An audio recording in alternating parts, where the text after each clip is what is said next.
It happened a few years ago. I was hanging out at the local mall with a couple of my friends, just chatting, as usual. All my friends had social media accounts like Facebook or Instagram, and they would focus on it sometimes when we were goofing around together.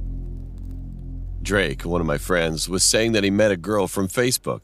He also told us that he really liked her and that he was going out with the girl that night. We joked with him that he was going to be going out with some 40-year-old man, like those kind of jokes, you know. A couple of hours later, we had to go back home, so we all left the mall. When I got back home, I went inside my room to watch some TV. It was almost midnight when I got a text from my friend saying, "Hey, just finished the date." So I texted back, "Was he pretty?" He replied, "Very funny. Jokes aside, my car broke down and I need you to pick me up." Then he sent me an address. Well, I'm not the kind of person who ignores when my friend needs a hand. So I asked my parents if I could take the car and they said yes. I grabbed my phone and texted again, "On my way." Soon I got to the address he sent me and parked in the driveway. While I was going up the stairs, I kind of had a creepy feeling, as if I was being watched. Anyway, I rang the doorbell and heard someone say, "Come in." At first, I didn't recognize the voice.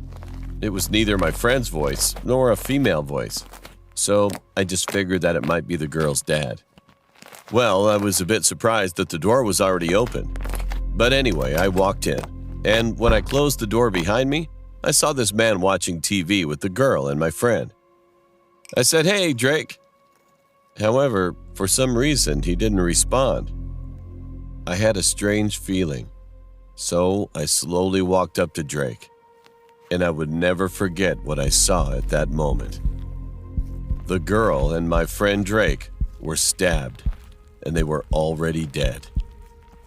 They were put in a position in a way that it looked like they were sitting, so I thought they were just watching TV like that. I looked over at the man watching TV, and I saw that he was holding a bloody knife in one hand and my friend's phone in his other hand. He was smiling. The man turned his head toward me, stood up and said, "Hello, young man. It's your turn." I tried to run out of the door, but because he was laughing so loudly, I was terrified and I couldn't move.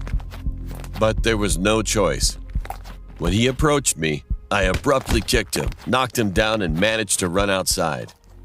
Fortunately, he didn't chase after me, but I didn't care. I just got in my car and drove off straight to my home. As soon as I got home, I woke my parents and told them about what had happened. And of course, they contacted the police. The police arrived pretty fast and raided the house, but didn't find my friend, the girl, or even the man.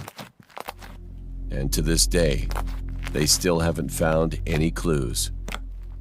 Now I'm grown up and I'm living on my own with my wife and newborn daughter. I always think about what would have happened to me if I was unable to run away that day. And my friend Drake, his face keeps coming up in my mind all the time since then.